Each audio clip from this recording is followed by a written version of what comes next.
ಸ್ನೇಹಿತರೆ ನಮಸ್ಕಾರ, ಶುಭೋದಯ, ಗುಡ್ ಮಾರ್ನಿಂಗ್ ನಿಮಗೆಲ್ಲ. ನಾನಿಂದು ಕಾರ್ಕಳದಲ್ಲಿದ್ದೇನೆ.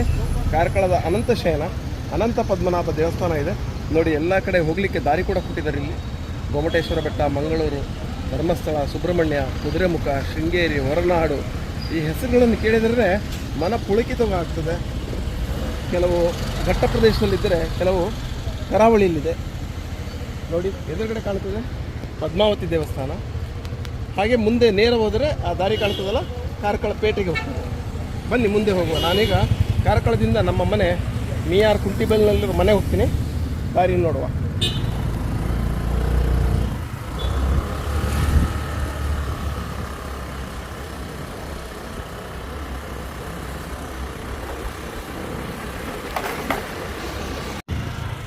ನೋಡಿ, ಇಲ್ಲೊಂದು ನಿಮಗೆ ದೃಶ್ಯಾವಳಿ ನಿಮ್ಮ ಮುಂದೆ ತೆರೆದಿರ್ತೇನೆ.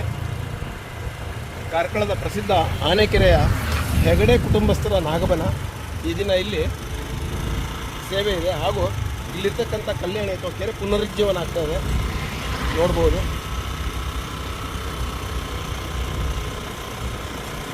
ನಿಮಗೆ ರಸ್ತೆಯ ಎಡಭಾಗದಲ್ಲಿ ಈಗ ಚತುರ್ಮುಖ ಬಸದಿ, ಜೈನ ಬಸದಿಯ ಒಂದು ದೃಶ್ಯಾವಳಿ ಕಾಣ್ತದೆ. ಚತುರ್ಮುಖ ಬಸದಿ ಅಲ್ಲ, ಜೈನ ಬಸದಿ.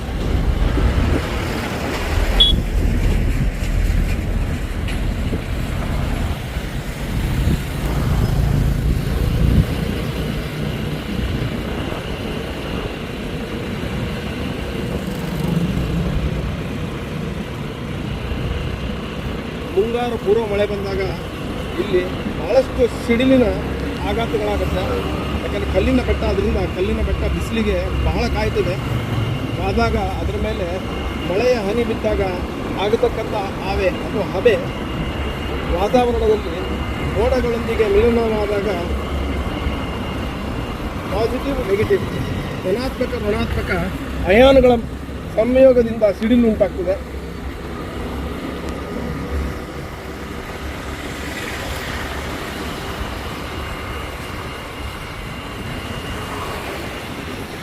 ಸ್ನೇಹಿತರೆ, ನಮ್ಮ ಮುಂದೆ ಕಾಣ್ತಿರ್ತಕ್ಕಂತಹ ಇದು ಗೊಮ್ಮಟೇಶ್ವರನ ಬೆಟ್ಟ. ಭಗವಾನ್ ಬಾಹುಬಲಿ ಸ್ವಾಮಿಗಳ ಮೂರ್ತಿ ಇದೆ ಮೇಲೆ. ಶ್ರಮಣ ಬೆಳಗೊಳದ ನಂತರ ಇಲ್ಲಿಯೇ ಪ್ರತಿಷ್ಠಾಪನೆ ಮಾಡಿದ್ದು. ನಂತರ ವೇಣೂರು ಹಾಗೂ ಧರ್ಮಸ್ಥಳದಲ್ಲಿ ಮಾಡಿದ್ದಾರೆ. ಸಂಪೂರ್ಣ ಕಲ್ಲಿನ ಬೆಟ್ಟ, ಇಲ್ಲಿಂದ ಕಾಣೋದಿಲ್ಲ. ಸ್ವಲ್ಪ ಮುಂದೆ ಹೋದ್ಮೇಲೆ ನಿಮಗೆ ಕಾಣುತ್ತದೆ, ತೋರಿಸ್ತೇನೆ. ಮೇ ತಿಂಗಳಲ್ಲಿ ಹೂ ಬಿಡ್ತಕ್ಕಂಥ ಮೇ ಫ್ಲವರ್ ಎನ್ನುವ ಮರ ನೋಡಿ, ಕೆಂಬಣ್ಣದ ಹೂ ಬಿಟ್ಟಿದೆ.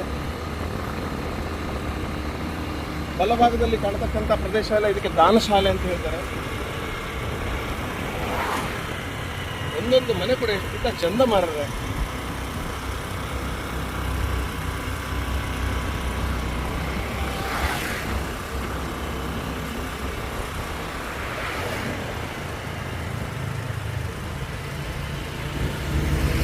ನೋಡಿ, ಮಾವಿನಕಾಯಿ ಹಣ್ಣಾಗುವ ಹಂತದಲ್ಲಿದೆ. ಈಗ ಒಳ್ಳೆ ಬಣ್ಣ ಬಂದಿದೆ. ಮರದ ತುಂಬ ಮಾವಿನಕಾಯಿಗಳು.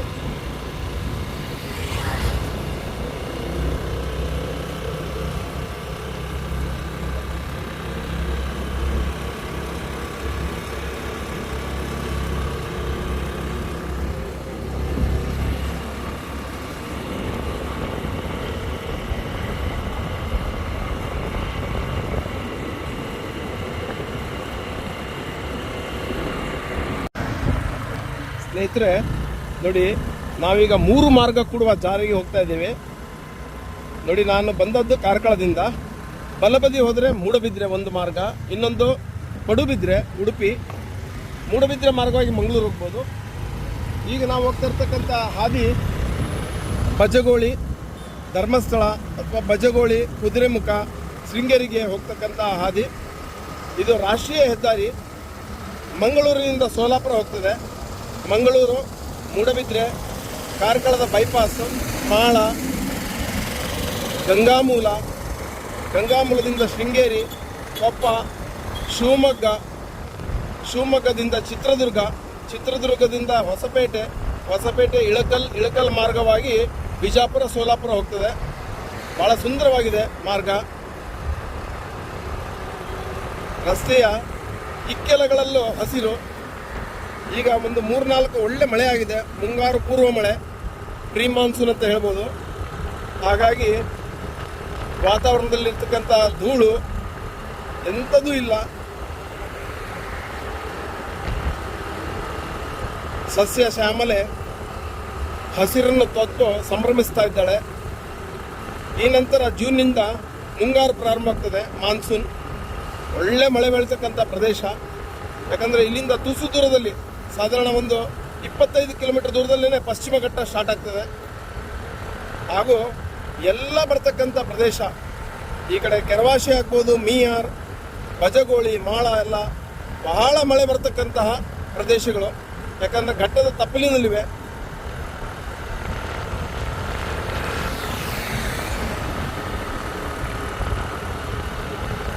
ನೋಡಿ, ಈಗ ನಾವು ಬಂದಿರತಕ್ಕಂಥ ಜಾಗ ಜೋಡು ರಸ್ತೆ.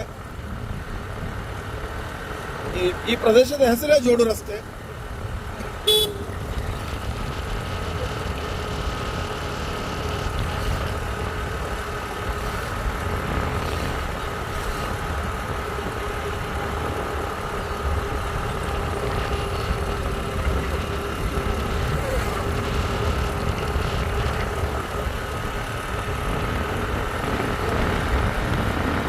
ಅಭಿವೃದ್ಧಿಯ ಹೆಸರಿನಲ್ಲಿ ಸ್ವಲ್ಪ ಪ್ರಕೃತಿಗೂ ಹಾನಿಯಾಗಿದೆ. ಸರಿ ತಪ್ಪು ನಿಮಗೆ ಬಿಟ್ಟದ್ದು.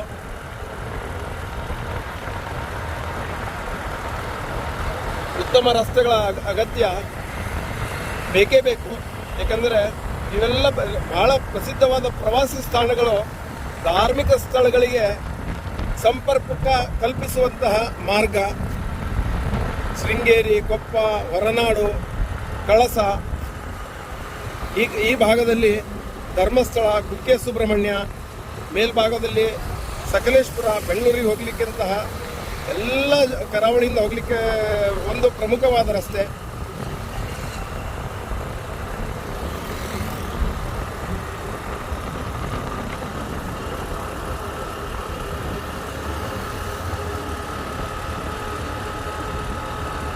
ನೋಡಿ, ನಿಮಗೆ ಬಹಳ ದೂರದಲ್ಲಿ ಪಶ್ಚಿಮ ಘಟ್ಟ ಕಾಣಿಸ್ಬೋದು. ಅದು ಕುದುರೆಮುಖ ಶ್ರೇಣಿಯ ಪರ್ವತ ಶ್ರೇಣಿ.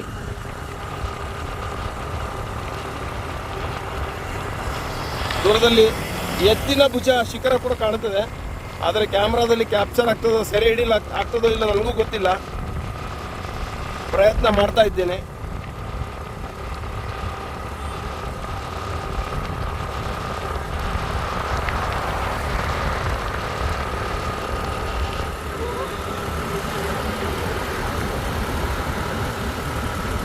ಈಗಲೇ ಎಷ್ಟು ಹಚ್ಚ ಹಸಿರಾಗಿದೆ.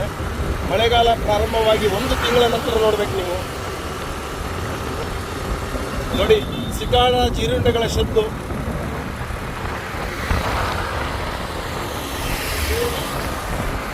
ವೇಗವಾಗಿ ಸಾಗುತ್ತಿರ್ತಕ್ಕಂತಹ ವಾಹನಗಳು. ಬಹಳ ಹಳೆ ಕಾಲದ ಮನೆ ಎಡಭಾಗದಲ್ಲಿ.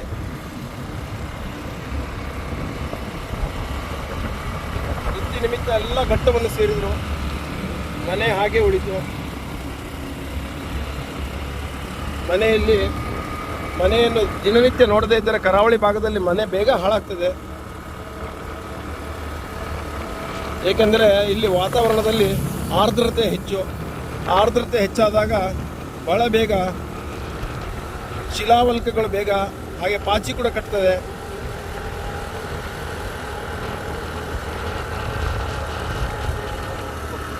ನೋಡಿ, ಇಲ್ಲಿ ಸ್ವಲ್ಪ ವಾಣಿಜ್ಯ ಚಟುವಟಿಕೆಗಳು ನಡೆಯುತ್ತೆ.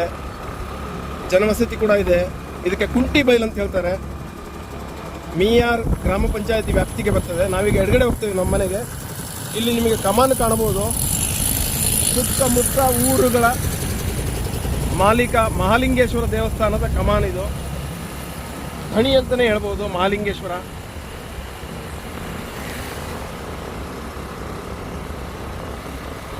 ಈ ಒಂದು ಪ್ರದೇಶದ ವೈಶಿಷ್ಟ್ಯತೆ ಏನಂದ್ರೆ, ಇಲ್ಲಿ ನೀರು ಯಥೇಚ್ಛವಾಗಿ ಸಿಗ್ತದೆ. ಎಂತ ಕಡು ಬೇಸಿಗೆಯಲ್ಲೂ ಬಾವಿ ಬತ್ತುವುದಿಲ್ಲ.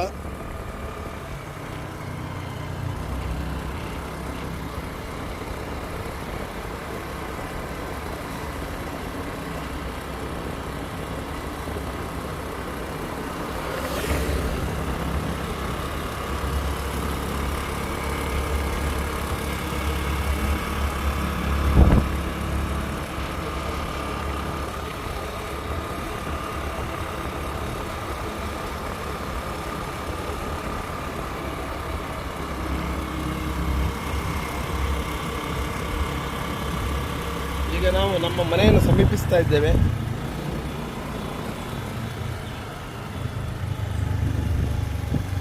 ಬನ್ನಿ.